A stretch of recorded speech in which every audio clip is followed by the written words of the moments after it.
Hello, come away in. Hi. We haven't had a chance to meet up this last week because I've been away up in Scotland to see my mother, and it was very moving. I mean, I went up because she was unwell, and as it happened, it was indeed her last days. But we were all with her, and anyway, I thought therefore when you came round, I'd take out something that was very precious to my mother. This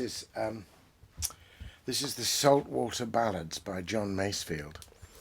This was the edition that came out in 1913. There's always something poignant about those years before the war. That was, of course, 5 years before my mother was born. And this is the book that his most famous poems, of course, The Sea Fever. I must go down to the seas again, the lonely sea in the sky. All I ask is a tall ship and a star to steer her by. But he was actually, he knew what he was writing about. He sort of ran away to sea. He was unhappy at a boarding school. And the boarding school said he was an obsessive young man, and they complained that he had an addiction to reading. They thought he read far too much and loved books far too much, something you should never do in an English school, it would seem.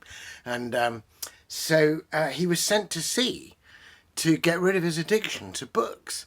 And he discovered that the life of a sailor actually involved loads of time to read, and he managed to pick up all kinds of interesting books in foreign ports and became a voracious reader and writer, and indeed eventually became poet laureate. So that worked out all right. Anyway, we said farewell to my mum. That's a picture of my mum on her 100th birthday, delightedly receiving the cake with 100 on it from my sister. Anyway, it's from my mother that all my knowledge of poetry and love of poetry and sense... Come and have a seat here and I'll read to you from this book. My sense of poetry as part... Well, give yourself some light.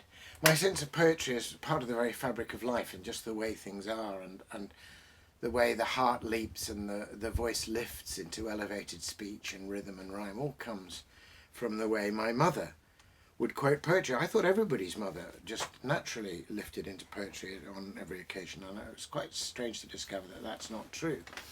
And such was my mother's retentive memory that almost all the poems she had books of, she also had in her heart. And not long ago, I mean only 2 or 3 years ago, so when Mum was in her very late 90s, I was remembering with her, because sometimes she'd get confused about, who was in the room or what happened yesterday, but she had a pin-sharp memory of what happened in every Walter Scott novel and all the details of Shakespeare's sonnets. And anyway, I was trying to remember with her a beautiful poem from this very book, Saltwater Ballads, which Mum used to recite to me by heart when we were on board ship when I was a little boy and we'd see the sun setting over the sea. And I could remember the beginning of it and the end of it, but not the middle part. So I started reciting them with Mum, and her voice suddenly became strong and clear. She was right there in the instant, and she recited the whole thing with me. And it was a poem called The Golden City of St. Mary, and it starts with this wonderful, almost magical invocation, out beyond the sunset, could I but find the way, is a sleepy blue laguna that widens to a bay. And it intrigued me as a little boy that you could sail beyond the sunset. It was always exciting to see the horizon, and could you ever get behind the horizon? No, there was always another horizon in front of you. And how could you go behind the sun, beyond the sunset? I just heard it like that, and there's a beautiful evocation of the golden city of St. Mary's, the perfect harbour, and the trestle tables and the songs being sung like old mulled wine. It's wonderful.